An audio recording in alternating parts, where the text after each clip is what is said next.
আসসালামু আলাইকুম এভরিওয়ান। আজকে আমরা যে দুটি ইংলিশ এক্সপ্রেশন নিয়ে আলোচনা করব সেটির একটি হচ্ছে ডে টু ডে এবং আরেকটি হচ্ছে ডে বাই ডে।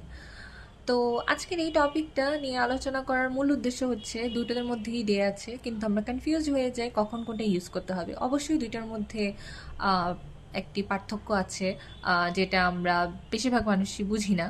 তো আজকে মেইনলি হচ্ছে এই পার্থক্যটা বোঝানোর জন্যই ভিডিওটা করা, যেহেতু অনেকেই আছেন ফ্রি হ্যান্ড রাইটিংয়ের প্র্যাকটিস করেন, বা চাকরির পরীক্ষার ক্ষেত্রে খুবই গুরুত্বপূর্ণ এটা। যদি আমরা লেখালেখির অভ্যাসটা যদি থাকে, এটা জানাও আমাদের খুবই গুরুত্বপূর্ণ, কারণ আহ, যে কোনো কিছুতেই আমাদের হচ্ছে গিয়ে এটা দরকার পড়তে পারে, বা আমরা একটু কনফিডেন্টলি লিখতে পারলাম। তো শুরু করা যাক।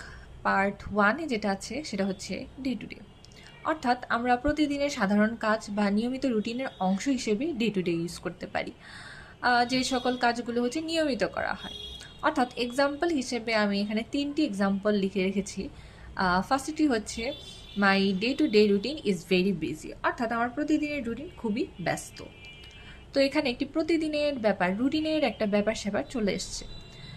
সেম সেকেন্ডটি দেখুন, she manages the day to day activities of the office, অর্থাৎ সে অফিসের দৈনন্দিন কাজগুলো পরিচালনা করে। অর্থাৎ সে দৈনন্দিন কাজগুলো করছে, দিন দিন হচ্ছে সে একই কাজ করছে অফিসের, সেগুলো পরিচালনা করছে প্রতিদিনের কাজগুলো। তো এখানেও প্রতিদিনের একটি ব্যাপার চলে এসেছে।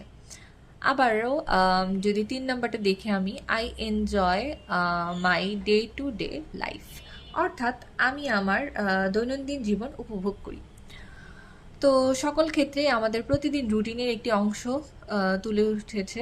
আবার মানে রুটিন মাফিক আমরা যে কাজগুলো করি সেগুলো একটি আলোচনা করা হয়েছে।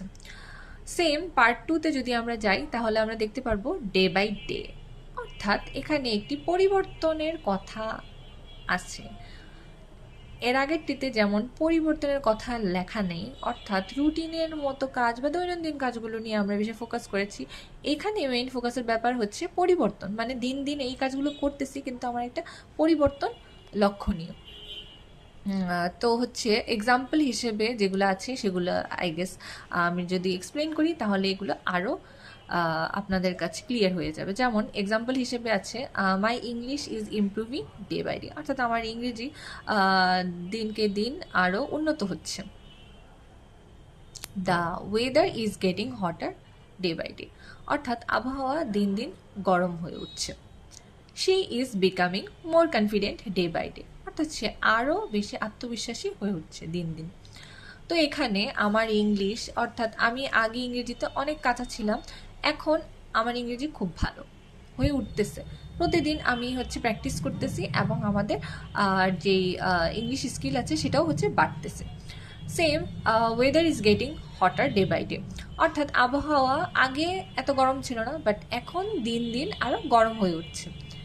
সেম তৃতীয়টির ক্ষেত্রে যদি আমি লক্ষ্য করি যে she is becoming more confident day by day, অর্থাৎ সে প্রতিদিন না, সে দিনকে দিন আরও বেশি আত্মবিশ্বাসী হয়ে উঠছে। অর্থাৎ সে এত বেশি আত্মবিশ্বাসী ছিল না আগে, কিন্তু এখন দিনকে দিন সে আরও আত্মবিশ্বাসী হয়ে উঠছে। অর্থাৎ এটি একটি সবগুলোর ক্ষেত্রেই এটি একটা পরিবর্তন উল্লেখ করা হয়েছে, যে মানে এটাতে একটা পরিবর্তন লক্ষণীয়। যখনই আমরা পরিবর্তনের কথা বলবো অবশ্যই ডে বাই ডে দেব। তো আশা করি আজকের পর আর এই দুটোর মধ্যে কোনো কনফিউশন আপনাদের বাঁধবে না। আর আপনাদের যদি আরও কোনো কনফিউশন থাকে তাহলে আপনারা আমাকে কমেন্ট বক্সে অবশ্যই কোয়েশ্চেন করতে পারবেন। আমি হচ্ছে এগুলোর অ্যান্সার দেওয়ার চেষ্টা করব।